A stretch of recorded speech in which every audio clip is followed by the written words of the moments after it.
जी, ये हार मुझे दे दो। ये हार मेरी माँ की आखिरी निशानी है। ऐसे कैसे वापस लौटा दूं? मुझे मेरे भाई के मौत का बदला इस राज्य के राजा यानी तुम्हारे पति वरुण प्रताप से बदला लेना है। तुम महल जाओ और उस वरुण प्रताप को यहाँ मेरे कदमों में आने को बोलो। ठीक है चील, पर ये हार तुम महाराज के सिवाय किसी को मत देना। मैं महाराज को लेकर आती हूँ। ऐसा बोलकर रानी वहाँ से महल की ओर चली जाती है। मेरावगढ़ में एक वरुण प्रताप नाम का राजा राज्य करता था। वो अपनी महारानी निर्मला से बहुत प्रेम करते थे। एक दिन शाम का समय था। रानी अपने महल के बगीचे में कुछ सहेलियों के साथ बैठी हुई थी। तभी उनकी एक सहेली मेहरू ने कहा, महारानी, सुना है आपकी माँ रानी नीलम ने मरने से पहले आपको एक बहुत ही कीमती हार दिया था। उसके अंदर जो नीले रंग के नगीने हैं वो पाताल लोक के हैं।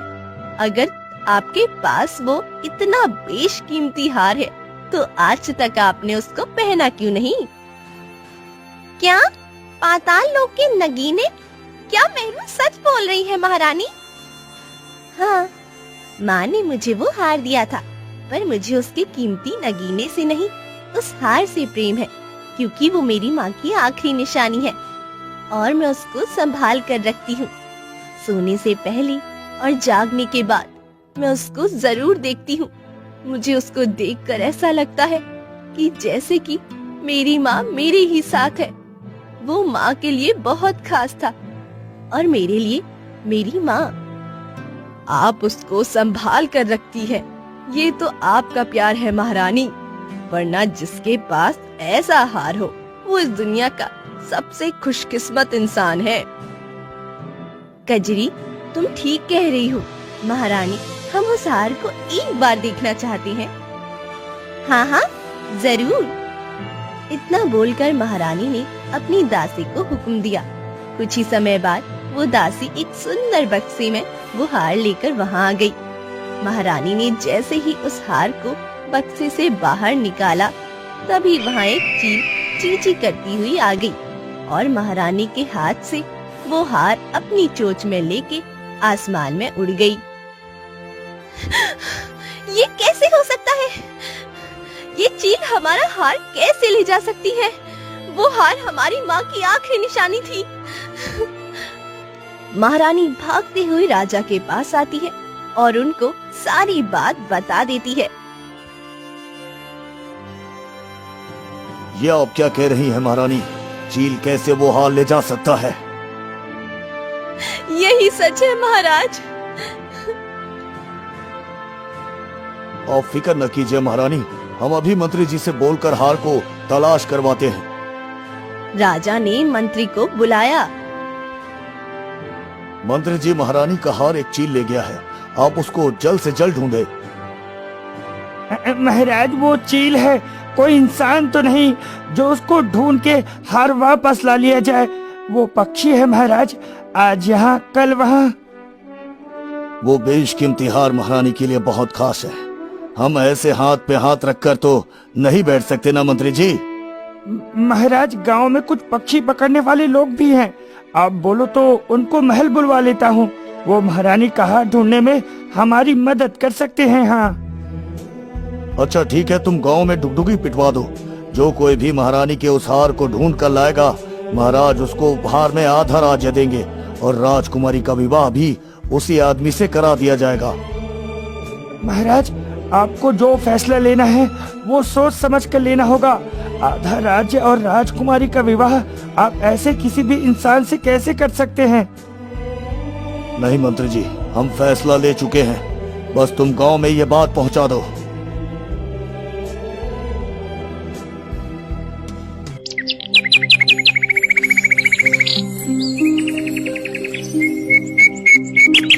और गांव में ये डुगडुगी पिटवा दी। सुनो सुनो सुनो, महारानी निर्मला का हार एक चील लेके उड़ गया है। जो कोई भी उस चील से वो हार लेकर आएगा, राजा उसका विवाह राजकुमारी से कराएंगे। इतना ही नहीं, उसको आधा राज्य भी दिया जाएगा। सुनो सुनो सुनो।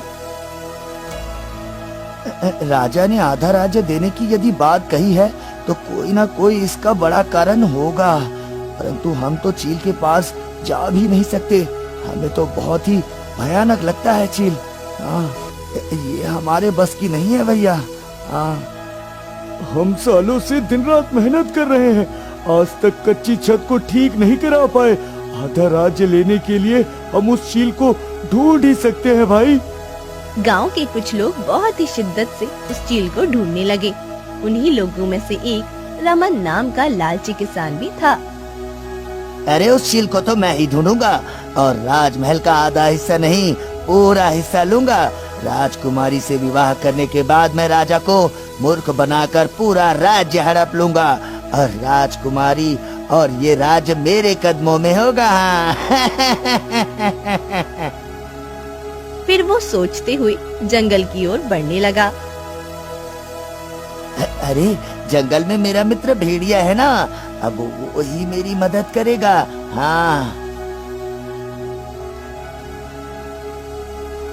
इतना सोचकर वो जंगल में पहुंच गया। भेड़िया मुंह लटकाए बैठा हुआ था। क्या हुआ मित्र, ऐसे मुंह क्यों लटकाया है? कुछ नहीं भाई, तुम बताओ कैसे आना हुआ? अरे मैं यहाँ एक काम से आया हूँ, मुझे एक चील की तलाश है। मुझे उस चील से रानी का हार चाहिए, बदले में मैं तुमको एक ताजा बकरी का मांस खिलाऊंगा। हाँ ठीक है, मैं तुम्हारी मदद जरूर करूंगा, पर तुम अपना वादा याद रखना, ठीक है? हाँ हाँ ठीक है, मुझे सब कुछ याद रहता है। मैं उस चील को तो नहीं जानता, परंतु इसी जंगल में मेरी एक मित्र है लोमड़ी, वो हमें उस चील तक ले जा सकती है। तुम तो जानते ही हो लोमड़ी दिमाग कितनी तेज होती है। हाँ अच्छा ठीक है, हमें जल्द से जल्द तुम्हारी मित्र के पास जाना चाहिए, उससे पहले कि उस चील को कोई और ढूंढ ले। हमें तुरंत उसकी तलाश में निकलना चाहिए। हाँ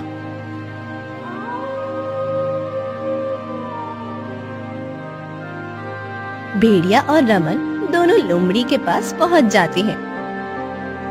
क्या हुआ भेड़िया, तुम आज यहाँ क्यों आए हो? जंगल में सब ठीक है ना?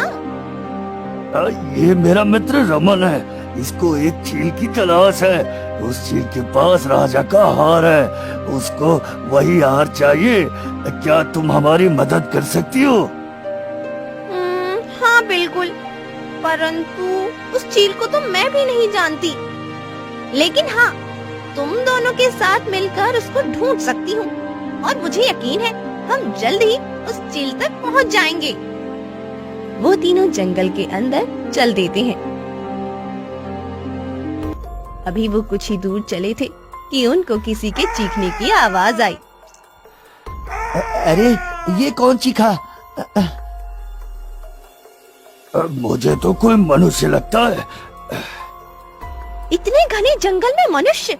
चलो चलकर देखते हैं, क्या पता उससे ही कोई सुराग मिल जाए। हाँ लोमड़ी, तुम ठीक कह रही हो। नो उस तरफ चल देते हैं जहाँ से वो चीख की आवाज आई थी। उन्होंने वहाँ आकर देखा जहाँ एक कुटिया थी। इस कुटिया के अंदर से ही आवाज आई थी, हमें अंदर चलकर देखना चाहिए। लोमड़ी, रमन और भेड़िया कुटिया के अंदर चले गए। अंदर आकर उन्होंने देखा एक साधु बाबा जमीन पर पड़े हुए थे। वो बुरी तरह तड़प रहे थे। बाबा, बाबा आपको क्या हुआ है? बेटा मैं तो अपनी साधना में लीन था, अचानक ही एक जहरीले सांप ने मुझे आकर काट लिया। उसका जहर मेरे पूरे शरीर में फैल रहा है, तुम मेरी मदद करो। क्या साधु बाबा, आपको जहरीले सांप ने काटा है? हम आपकी मदद कैसे कर सकते हैं? तुम मेरी मदद करो, बदले में मैं तुमको वो दे सकता हूँ जो तुम चाहते हो। साधु बाबा, हमें उस शील का पता चाहिए जो महारानी का हार लेकर भाग गई है। क्या हमें उस शील के बारे में बता सकते हैं? वो कहाँ मिलेगी? हाँ हाँ, बिल्कुल बता सकता हूँ, परंतु उससे पहले तुमको मेरे प्राण बचाने होंगे। हाँ। ठीक है, आप हमें उपाय बताइए। यहाँ से आगे चलकर तुमको एक विराली का जंगल मिलेगा। उसी जंगल में शपूर नाम का एक जिन रहता है। वो जिन एक घास पेड़ की रक्षा करता है। उस पेड़ में जो पत्तियां है वो कोई साधारण पत्तियां नहीं, वो बहुत ही खास और जादुई किस्म की पत्तियां है। दुनिया के बड़े से बड़े विष को वो पत्तियां पल भर में काट सकती है। यदि तुम उस पेड़ की कुछ पत्तियां ले आओ तो मैं तुमको चील तक जाने का रास्ता बता दूंगा, परंतु ध्यान रहे, शपूर तुमको इतनी आसानी से पत्तियां लेने नहीं देगा। तुमको उसे मूर्ख बनाना होगा अपनी बातों से। हाँ, आप उसकी चिंता ना करें साधु बाबा। मेरे साथ मेरे 2 तेज दिमाग वाले मित्र हैं। हम अवश्य वो पत्तियां लेकर आएंगे। हाँ। रमन, लोमड़ी और भेड़िया तीनों ही विराली के जंगल की ओर चल पड़ी। कुछ ही देर में वो उस पेड़ के पास पहुंच जाते हैं जिसकी रक्षा शपूर करता था। वो तीनों कुछ दूरी पे एक पेड़ के पीछे खड़े हो गए। ये तो देखने में बहुत ही भयानक है। इसकी लाल आंखें, ऐसा लग रहा है ये हमें जलाकर राख कर देगा। प्यारी लोमड़ी, जिन तो आग से ही बने होते हैं। क्या तुमने पहली बार जिन देखा है? हाँ? नहीं, ऐसा नहीं है। मैंने पहले भी जिन देखे हैं, पर ऐसा खतरनाक तो पहली बार देख रही हूँ। हम में से एक एक करके शपूर के पास जाओ और उसको अपनी बातों में उलझाओ और कुछ पत्तियां ले लो। जल्दी करो। हाँ, ये ठीक रहेगा। मैं जाता हूँ। भेड़िया जिन की तरफ बढ़ा और उसके पास जाकर बोला, मेरे प्यारे जिन, मेरी मदद करो। मैं बूढ़ा हो गया हूँ, अपने आप पानी तक नहीं पी सकता। कल से प्यासा हूँ। पास में एक नदी है, क्या तुम मेरे साथ चलकर उस नदी का पानी मुझे पिला सकते हो?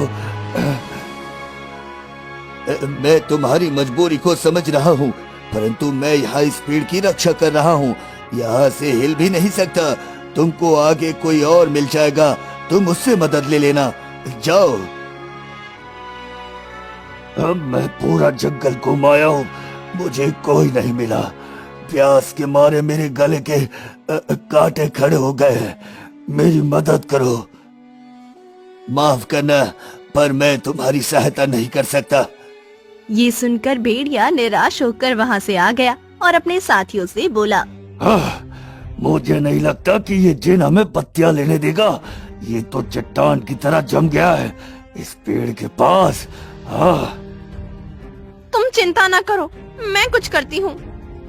इतना बोल के लोमड़ी आगे बढ़ गई। वो जिन के सामने जाकर बोली, क्या आपने अभी मेरे बच्चों को यहाँ से गुजरते देखा है? मैं सिर्फ इस पेड़ पर नजर रखता हूँ, मुझे नहीं पता लोमड़ी। मेरे बच्चों को कोई शिकारी उठा ले गया है। मेरे बच्चे अभी बहुत छोटे हैं, खुद से कुछ खा नहीं पाते। अगर शिकारी ने उनका शिकार कर लिया तो मैं जीते जी मर जाऊंगी। मैं अपने बच्चों को ऐसे नहीं खो सकती। आप मेरी मदद कीजिए मेरे बच्चों को ढूंढने में। आप तो एक नेक दिल के जिन लगते हैं।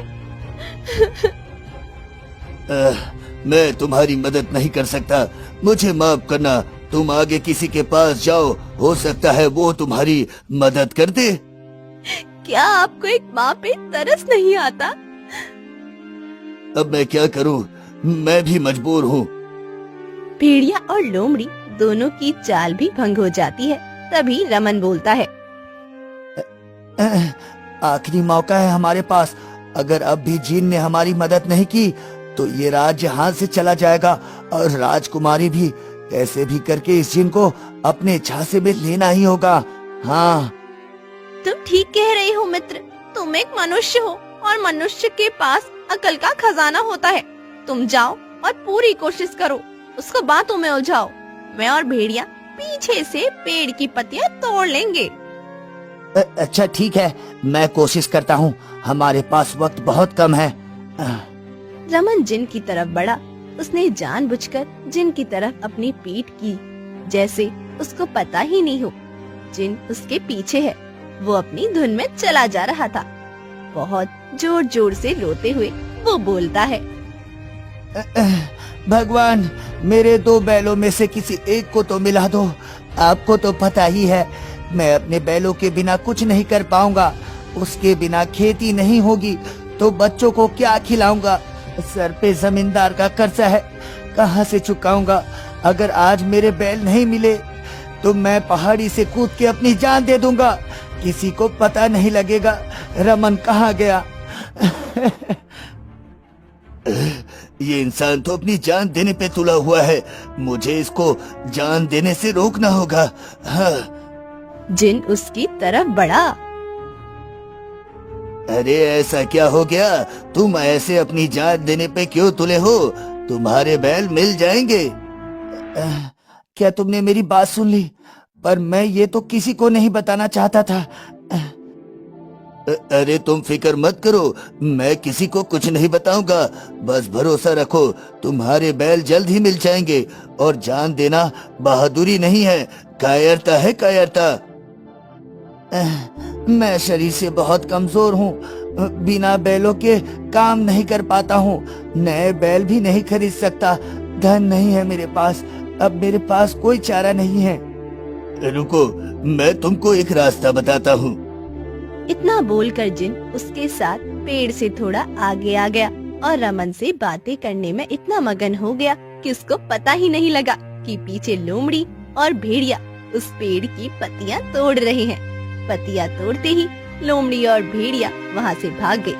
रमन की नजर भी उन्हीं पे थी। जब उसने देखा लोमड़ी के मुंह में वो पत्तियां हैं, तो उसने जिन से कहा, तुम्हारा बहुत बहुत धन्यवाद।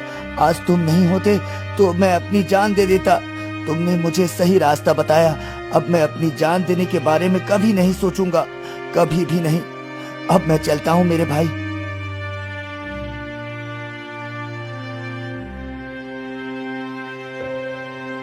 इतना बोलकर रमन भेड़िया और लोमड़ी के पास आ गया।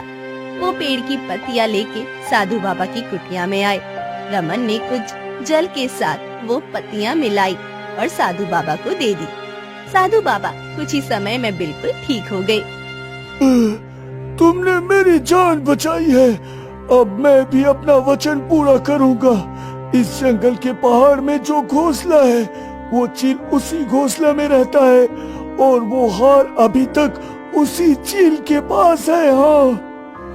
ये सुनकर तीनों बहुत खुश हुए और पहाड़ी की ओर चल पड़े।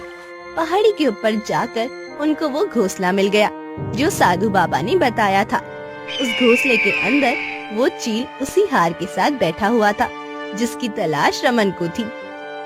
अरे प्यारे चील, तुम हमें ये हार दे दो, बदले में जो आपको चाहिए हम आपको दे देंगे। हाँ, ये हार तो वैसे भी मेरे किसी काम का नहीं।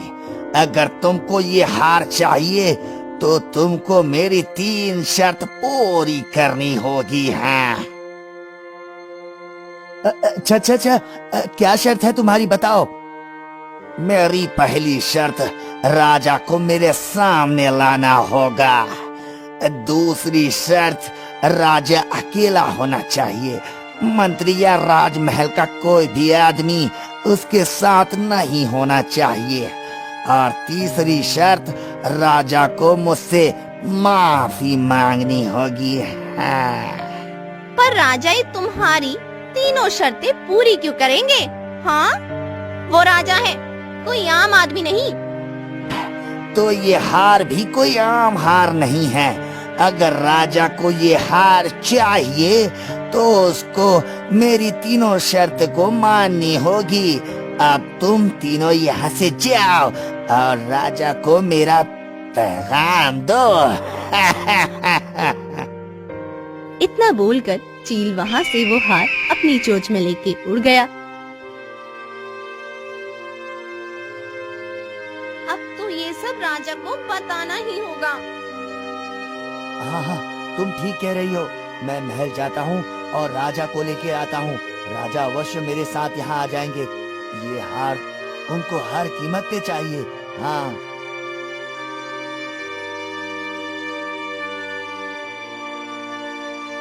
रमन महल आया।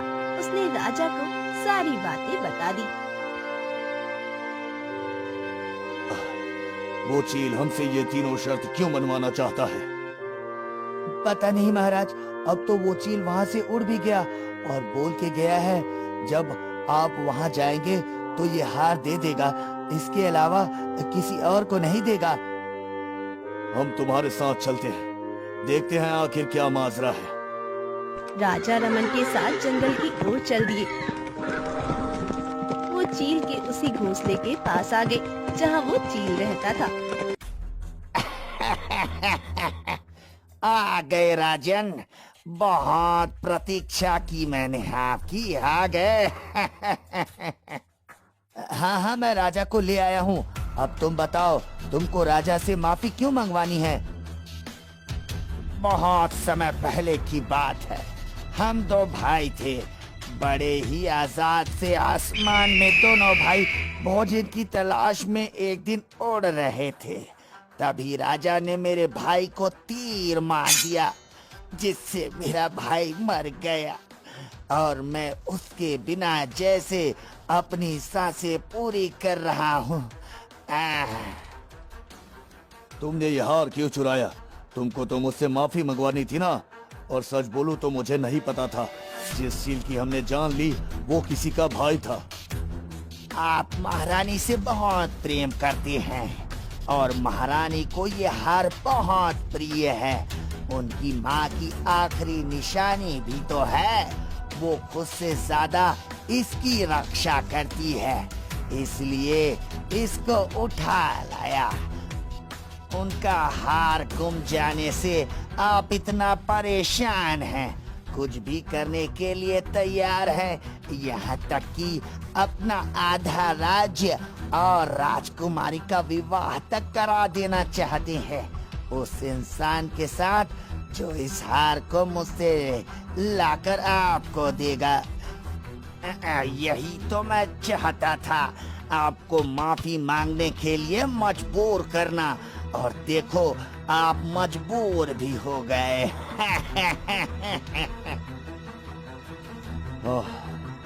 गलती तो मुझसे हुई है, हमने तुम्हारे भाई को मार डाला। अब समय रहते इस गलती को ना सुधार पाए तो हमसे बड़ा बदनसीब कोई नहीं होगा। फिर राजा ने चील से माफी मांगते हुए कहा, मुझे माफ कर दो, मैंने तुम्हारे भाई की जान ली, हमसे भूल हो गई, हमने तुम्हारे भाई को मार डाला। अब मैं सुकून से मर पाऊंगा। अपने भाई के हत्यारे से बस माफी ही मंगवाना चाहता था। मुझे इस हार से कोई लेना देना नहीं। इतना बोलकर चील ने वो हार राजा को दे दिया। हार देख के राजा बहुत खुश हुए और रमन को मानो कि सीने पे सांप लौट गया हो। अरे, सारी मेहनत मैंने की, इस चील ने तो इस राजा को आसानी से माफ कर दिया और हार भी दे दिया। अब मैं क्या करूं? ये आप हमें दे दीजिए, हम महल जाकर आपको लौटा देंगे। आप तो राजा हो, ऐसे बोझ लेके चलने की आदत नहीं होगी ना आपको? हाँ? ये बोझ नहीं, हमारी जिम्मेदारी है। तुमने वाकई ही बहुत मेहनत की है इस हार को ढूंढने में। इसका इनाम हम तुमको जरूर देंगे। ये सुनकर रमन फिर से खुश हो गया। अब तो राजकुमारी का विवाह मुझसे होगा, आधा राज्य भी मिलेगा। उसके बाद राजा और रानी को महल से बाहर निकाल दूंगा, पूरे महल में राज करूंगा और इस राज्य का सबसे शक्तिशाली राजा बन जाऊंगा। मेरे चारों तरफ दास और दासियां होंगी, बड़े बड़े पंखे झूल रहे होंगे, मंत्री मेरे इशारे का इंतजार करेंगे। राजा ने रमन को खुद से ही ऐसे मुस्कुराते हुए देखा तो बोले, अरे क्या हुआ रमन, अकेले अकेले क्यों मुस्कुरा रहे हो ऐसे? नहीं तो महाराज, वो बस थोड़ी सी थकान आ रही थी। बहुत मेहनत की है ना इस हार को ढूंढने में, तो आराम नहीं कर पाया। बदन का अंग अंग दर्द कर रहा है। अब महल में जाकर ही आराम करूंगा। हाँ, मेहनत तो तुमने बहुत की है और इनाम भी तो बनता है। हाँ।